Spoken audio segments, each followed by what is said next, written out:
आपने जैसे कहा ना कि लीगल राइट्स इन बुक्स के ऊपर जिसके ऊपर लेक्चर देते हैं, राइट्स है कि नहीं आपके ऊपर, आपके पास? तो तो मैंने आपसे कहा ना कि जब लीगल राइट्स को मेरे पर केस करेगा तो फिर मैं उनको बोल दूंगा भाई मेरे पास लीगल राइट्स नहीं है। मुझे एक जोक याद आया। एक बार एक आदमी था, वो ठाकुर साहब थे, और गांव में उन्होंने रूल बना दिया था कि किसी की मूछ अगर हमसे बड़ी हो तभी वो उसको ऊंची कर सकता है, अगर छोटी होगी तो ऊंची नहीं कर सकता, उसको नीचे रखनी पड़ेगी। और अगर कोई ऊंची कर रहा है तो मेरे साथ फाइट करे, और मुझसे अगर जीते तब ऊंची करे, अदरवाइज नहीं। तो एक हिसाब किताब लगाने वाला बनिया आ गया वहां पे उस गांव में नया नया। फिर उसने, हाँ अमन, हाँ बेटा आ जाइए, ठीक है आ जाइए बेटा, कोई बात नहीं। तो उसने फिर, उसको पता नहीं था, बनिया था बेचारा, नहीं नहीं उसने मूछ रखी थी, शौक था तो उसने अपनी मूछ सीधी कर ली, ऊपर ऊंची कर ली। घूम फिर रहा था तब तक से उसने कहा, इधर आओ, तुम पता है मैं गांव का ठाकुर हूं, और यहां पर जो मुझसे लड़ाई करके जीतेगा वही मूछ लंबी रख सकता है ऊंची करके। बोलता है अच्छा, ये तो मैंने सोचा ही नहीं था यार।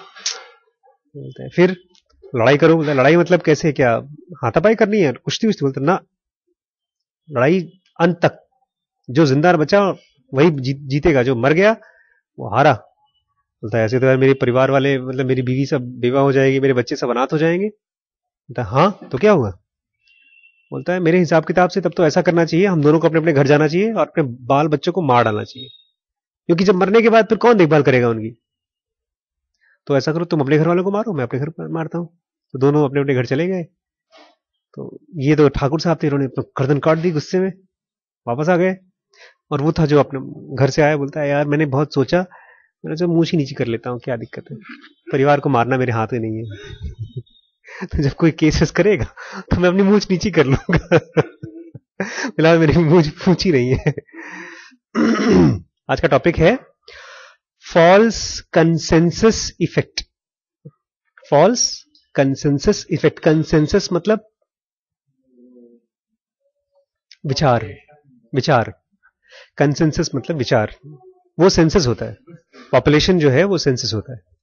The myth of like mindedness, एक तरह का सोचने वाले का मिथ। मिथ मतलब हाँ, एक तरह की कहानी जो सच नहीं होती।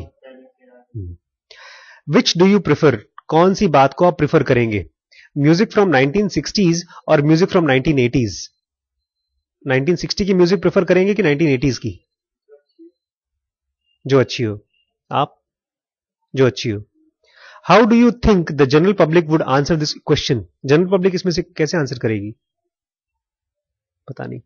Most people tend to extrapolate their preferences on to others, ज्यादातर लोग ये बोलते हैं कि जैसा और लोगों को पसंद होगा वैसे हम करेंगे। If they love 1960s, they will automatically assume that majority of their peers do. अगर उनको 1960 के गाने पसंद आए तो बोलेंगे सबको ही पसंद आता था यार ये गाने। The same goes for 1980s aficionados, शायद गाने को बोल रहा होगा, aficionados। 1980 के लिए भी यही है, अगर लोगों को पसंद आता है तो बोलते हैं सबको ही पसंद है। We frequently overestimate unanimity with others, believing that everyone else like thinks and feels exactly like we do. हम लोग ओवर एस्टिमेट करते हैं इस बात को कि जैसा जो चीज हमको पसंद है वही ज्यादातर लोगों को पसंद है। This fallacy is called false consensus effect. इसी को बोलते हैं फॉल्स कंसेंसस इफेक्ट। स्टैनफोर्ड के साइकोलॉजिस्ट थे, उनका नाम था Lee Ross. Hit upon this in 1977। उन्होंने ये चीज को खोजा था कब? 1977 में। He fashioned a sandwich board emblazoned with slogan eat at Joe's and asked randomly selected students to wear it around campus for 30 minutes. उन्होंने एक बोर्ड बनाया, आगे और पीछे सैंडविच बोर्ड आते थे। देखा आपने कभी सैंडविच बोर्ड? मेरे पास एक बुक पड़ी है, उसमें सैंडविच बोर्ड, आगे भी नोटिस बोर्ड होता है, पीछे भी नोटिस बोर्ड, हाँ टांग देते हैं। और अपने स्टूडेंट को पहनाया और उसमें लिखा था ईट एट जोज, और 30 मिनट्स के लिए पूरे कॉलेज में घुमवाया.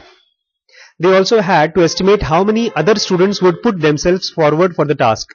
और ये भी चेक किया कि और लोग इस काम में कैसे शामिल होंगे.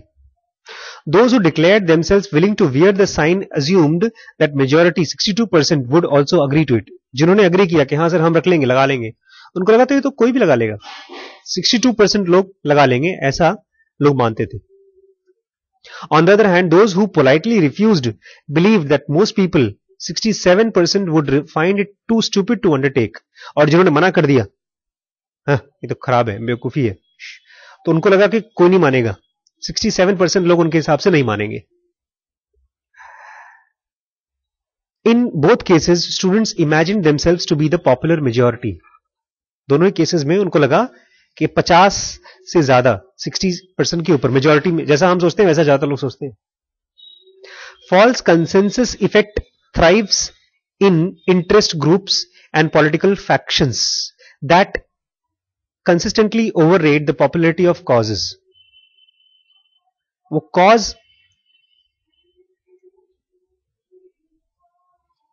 का पॉपुलैरिटी क्या है?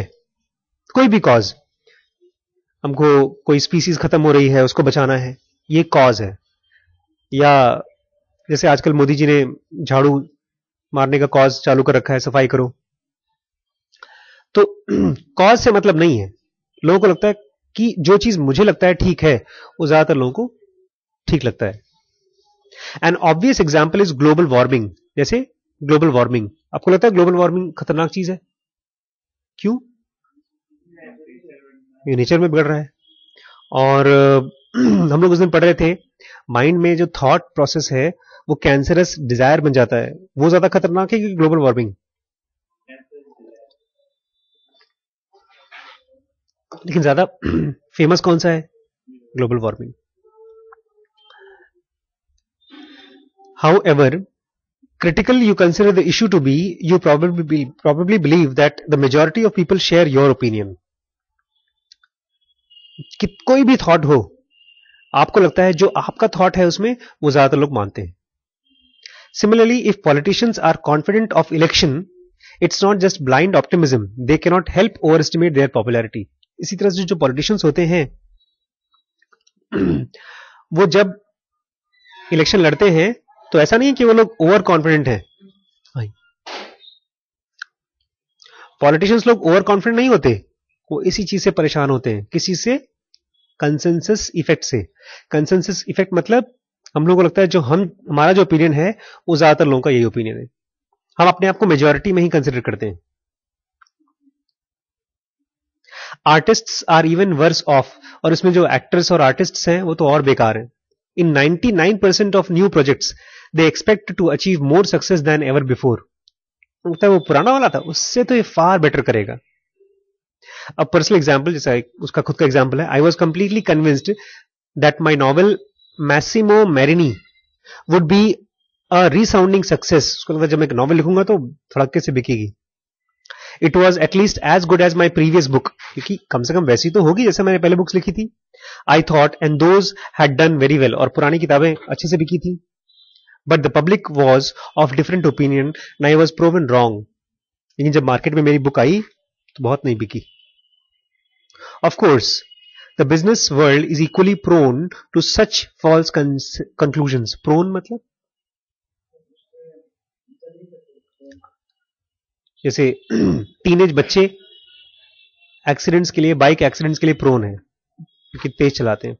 तो बोलता है और बिजनेस वर्ल्ड के लोग भी फॉल्स कंसेंसस इफेक्ट के लिए प्रोन है. Just because an R&D department is convinced of its product appeal doesn't mean consumers will think the same way. R&D मतलब रिसर्च एंड डेवलपमेंट. आपकी कंपनी है, उसका एक रिसर्च एंड डेवलपमेंट ब्रांच है, उसको लगता है कि बहुत यूनिक प्रोडक्ट बनाया हमने और मार्केट में बिकना चाहिए. इसका मतलब नहीं कि बिकेगा. पब्लिक हो सकता है उसको ना पसंद करे. Companies with tech people in charge are specially affected. और स्पेशली वो कंपनी जिसमें जो चलाई जाती हैं, चालू की जाती हैं टेक्नोलॉजिस्ट से, मतलब साइंटिस्ट वगैरह से. साइंटिस्ट ढेर सारी खोज करेगा, एक के बाद एक खोज करेगा, जो उसको मन में आएगा सो खोज करेगा, और फाइनली अगर नहीं बिकती तो लगता है लोग बेवकूफ हैं. या हर खोज के लिए उसको लगता है ये तो जरूर बिकेगी, ये तो जरूर फैलेगी। Inventors fall in love with their products. Inventors अपने अजीबोगरीब, पता है आपको, कुछ दिन पहले मैं पढ़ रहा था, जो दुनिया का पहला प्रेशर कुकर बना था वो लकड़ी का बना था। उसने बनाया होगा, बड़ा खुश था वो।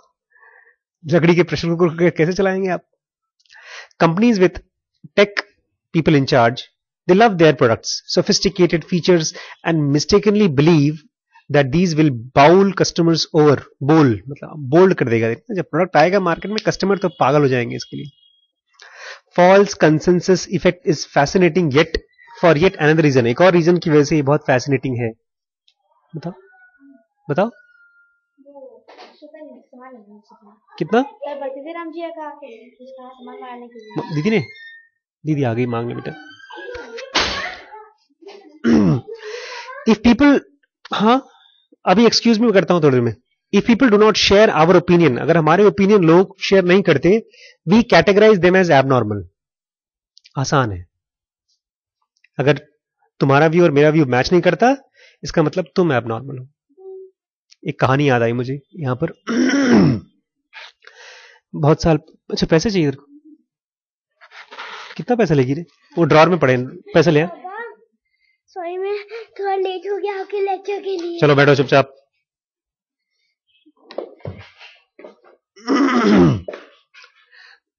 तो राजा साहब थे, उनके यहाँ एक जादूगर आया, उसने जादू दिखाया, और उसने जादू दिखाने के बाद राजा साहब से बोला कि मेरे पैसे। तो राजा साहब ने बोला कि कैसे पैसे? कुछ पैसे ऐसे नहीं मिलेंगे। तो जादूगर गुस्सा हो गया, उधर बेटा उस वाले ड्रॉर में, टेबल में। राजा साहब ने बोला कि कोई पैसे वैसे नहीं मिलेंगे। तो जादूगर चालाक था। उस देश में, उस गांव में या शहर में जो भी था, 2 कुएं थे। एक कुएं में तो राजा और उनके मंत्री पानी पीते थे, और दूसरे कुएं में से बाकी प्रजा पानी पीती थी। ये बात जब उसको मालूम पड़ी, कितना चाहिए बेटा? 200 रुपए की सब्जी आएगी। तो जादूगर ने क्या किया, उसने जिसमें से पानी पीते थे राजा साहब, उसमें डाल दिया कुछ जादू टोना, और राजा साहब ने पानी पिया और वो पागल हो गए। सॉरी, उन्होंने क्या किया, वो प्रजा के पानी में डाल दिया जादू टोना, और प्रजा पागल हो गई। प्रजा पागल हुई तो पता है क्या बोलती है? इस देश के राजा को और मंत्री को हटाओ, वो पागल है। और फिर कुछ दिनों बाद जब राजा को लगा अब क्या करें, सोल्यूशन क्या करें, बोलते इसको तो मैं वापस नहीं कर सकता, तो उसने राजा के पानी में जादू टोना कर दिया, सब पागल हो गए और सब नॉर्मल हो गए। तो कंसेंसस, फॉल्स कंसेंसस इफेक्ट इसलिए भी काम करता है क्योंकि जैसे ही हमको हमारे खिलाफ किसी का ओपिनियन हो, वो सामने आता है, तो हमारा माइंड कहता है कि वो पागल है, एबनॉर्मल है। रॉसेस एक्सपेरिमेंट ऑल्सो कॉर्बोरेटेड दिस। रॉस का एक्सपेरिमेंट से भी ये चीज प्रूव होती है। Students who wore the sandwich board considered those who refused to be stuck up and humorless, whereas others camp saw sign wearers as idiots and attention seekers. जिन्होंने एक experiment हुआ था, उसमें उन्होंने, एक साइकोलॉजिस्ट ने सैंडविच बोर्ड, सामने भी होर्डिंग और पीछे भी होर्डिंग पहनने के लिए बोला। तो जो लोग पहनने के लिए राजी थे, वो लोग बोलते थे जो नहीं पहन रहे हैं वो थोड़ा बहुत सीरियस टाइप के लोग हैं, वो नॉर्मल नहीं है। और जो लोग नहीं पहनने को राजी थे, बोलते हैं वो लोग जो पहने वो पागल हैं, स्टूपिड हैं। Perhaps you remember the fallacy of social proof. शायद आपको याद होगा, सोशल प्रूफ फैलेसी हमने पढ़ा है पहले। The notion that an idea is better the more people believe in it. कोई भी आइडिया तभी अच्छा है जब ज्यादातर लोग उसमें बिलीव करते हैं। Is the false consensus effect identical? क्या ये वैसा ही है? No. Social proof is an evolutionary survival strategy. Social proof जो है, कोई भी आइडिया जब ज्यादा लोग एक्सेप्ट करते हैं तो ज्यादा सही होता है। मतलब एक आइडिया बहुत लोगों तक पहुंचा, उन्होंने उसको एक्सपेरिमेंट किया और उसको पकड़ के रखा। अभी कुछ दिन पहले हमने पढ़ा था ना कि वो प्रोडक्ट्स जो बहुत पुराने हैं वो बहुत दिन तक चलेंगे, और जो टेक्नोलॉजीज जितनी नई हैं उतनी कम दिन तक चल सकती है। तो ऐसे ही जिस आइडिया को बहुत लोगों ने पकड़ के रखा है, that idea is more powerful. This is not same social consensus effect. Following the crowd has saved our butts more often in the past 1 lakh year than striking out on our own. अगर group के साथ हम रहते हैं तो हमारी जान बचती है. हाँ भाई, हम जानवर थे ना पहले. जानवर ग्रुप में रहते थे तो जान बच जाती थी. अभी भी गाय भैंस हिरण ग्रुप में रहते तो बचाते एक दूसरे को. With false consensus effect, no outside influence are involved. इसमें बाहर से कुछ इन्वॉल्वमेंट नहीं होता. आप अपने आप को किसी ग्रुप के साथ हमेशा देखना चाहते हैं, इवन थॉट्स में. Despite this, it still has social function, which is why evolution didn't eliminate it. इस चीज से कुछ एवोल्यूशन बचाना चाहती है. Our brain is not built to recognize the truth. हमारा ब्रेन जो है सत्य को देख नहीं पाता, इसलिए बना नहीं है. Instead, its goal is to leave behind as many offsprings as possible. हमारा ब्रेन किस लिए बना है? ऑफस्प्रिंग्स पैदा करने के लिए, बच्चे पैदा करने के लिए, ताकि स्पीसीज आगे बढ़े. Whoever seemed courageous and convincing, thanks to the false consensus effect, created a false impression, attracted a disproportionate amount of resource, and thus increased the chances of passing their genes to future generation. Doubters were less sexy. जो थोड़ा courageous था, उसके पास idea था, उसने बोल बोल के चिल्लाया, ज्यादातर लोगों को अपने बात पे विश्वास करा लिया. ऐसे ही लोग सरवाइव कर गए. अगर आप मुझसे पूछें, सर एक बात बताइए, एडोल्फ हिटलर का आइडिया इतना कैसे स्प्रेड हो गया? इतना खतरनाक आइडिया था, जूस को मारो, ऐसे ही मारो. वो इसलिए हुआ. क्यों? बिकॉज थोड़ा सा पावरफुल था और उसने छोटा सा ग्रुप बनाया. उस ग्रुप को लोगों ने देखा, ये ग्रुप है तो हम भी इसी के साथ यही बात बोलते रहते हैं. सोशल प्रूफ भी काम किया उसमें. और जो डाउट करते थे वो उनको पसंद नहीं किया गया. Conclusion, assume that your world view is not borne by public. ये जान लो कि जो आपका व्यू है जरूरी नहीं है कि दुनिया का यही व्यू हो. More than that, do not assume that those who think differently are idiots. और ये भी जान लीजिए, जो आपकी तरह नहीं सोचते वो idiots नहीं है. Before you distrust them, question your own assumptions. अगर आप किसी और के ऊपर भरोसा नहीं करते या डिस्ट्रस्ट करना चाहते हैं, भरोसा नहीं करना चाहते हैं, तो कम से कम अपने आप को क्वेश्चन करिए, अपने assumptions को, कि कौन कौन सी चीजें आपने मान ली हैं. आजकल हम लोग वो शेयर करना चाहते हैं ना, वर्कशॉप मेडिटेशन का, जो हम लोगों को लग रहा है फायदा करेगा, लोगों को लगता है फायदा नहीं करेगा. तो उनको आप कैसे कन्विंस करेंगे? आप अपनी एक्सपीरियंस से शेयर करें कि ऐसा ऐसा मेरा एक्सपीरियंस है और आप ट्राई करके देखो, अच्छा लगा तो ठीक है, नहीं तो कोई बात नहीं. फॉल्स कंसेंसस इफेक्ट हम लोगों को बहुत हेल्प करता है कनेक्ट करने में. कि जब मैं आपको देखता हूं, मेरा एक व्यू है और आपका मेरे व्यू से मैच करने वाला व्यू नहीं है और मैं उसको भी रिस्पेक्ट करता हूं, तो हम दोनों एक दूसरे को एक तरह की फ्रीडम दे रहे हैं. और अगर मैं बोलता नहीं मेरी बात ही सही है, तुम्हारी बकवास है, तो मैंने आपको स्पेस नहीं दी, फ्रीडम नहीं दी. और इससे रिलेशनशिप बहुत स्ट्रांग होते हैं. 3 तरह के लेवल है रिलेशनशिप के. फर्स्ट लेवल पे माना जाता है, जैसे इसको बोलते हैं 3-legged रेस. इसमें हस्बैंड वाइफ के पैर बांध देते हैं, कि हस्बैंड वाइफ की रिलेशनशिप, वाइफ कुछ और चाहती है, हस्बैंड कुछ और चाहता है. इसको ये फर्स्ट लेवल का, सबसे लोएस्ट लेवल का, जहां पर दोनों घसीटते हैं. दूसरा बोलते हैं जहां पर दोनों स्पेस मिलता है. उसको एग्जाम्पल दिया है फिलोसोफर्स ने, जैसे मंदिर के बाहर 2 खंबे हमेशा साथ साथ लेकिन फिर भी थोड़ी सी दूरी बना के रखते हैं. या पटरी, रेल की पटरी हमेशा साथ साथ लेकिन थोड़ी सी दूरी बना के रखते हैं. दूरी मतलब मेरी लाइफ है, उसमें मुझे स्पेस चाहिए, मेरे व्यूज मेरे हैं, मुझे स्पेस चाहिए उसमें. और थर्ड बोलते हैं जो एनलाइटेंड हो जाते हैं, उनके कुछ व्यूज नहीं होते, क्योंकि वो अपने आप को व्यूज से अलग देखते हैं. Views are molecules in a structure, but कहते हैं जो एनलाइटेंड हो जाते हैं, they experience themselves as something much more than this. वो किसी कल्ट से, किसी आइडिया से प्रभावित नहीं होते. लेकिन जो एनलाइटेंड होते हैं वो, अभी हम एनलाइटेंड नहीं है. अभी हम क्या हैं? हम फर्स्ट लेवल पे हैं. हमारा जो आइडिया है हमको लगता है वही सही है, वही हमारे माँ बाप माने, मुझे बचपन में लगता था पापा क्यों नहीं दे सकते मुझे 10 लाख रुपए अपना स्कूल खोलने के लिए, वो क्यों 10 लाख रुपए मुझे पढ़ाई करने के लिए दे देंगे, डॉक्टर बनने के लिए। बहुत स्ट्रांगली लगता था ये चीज मुझे। लेकिन आज अगर मुझसे मेरा बेटा 10 लाख रुपए मांगे स्कूल खोलने के लिए तो मैं नहीं दूंगा उसको। तो क्या आप अपने पापा से एग्री करते हैं? नहीं। अब मेरा ये व्यू हो गया, उस समय वो मेरा व्यू वो था। सो फॉल्स कंसेंसस इफेक्ट के बारे में जानने से we can relate to people, other people very easily. लोगों को फंसाते नहीं है अपने साथ। We try to assume less, we give space to others.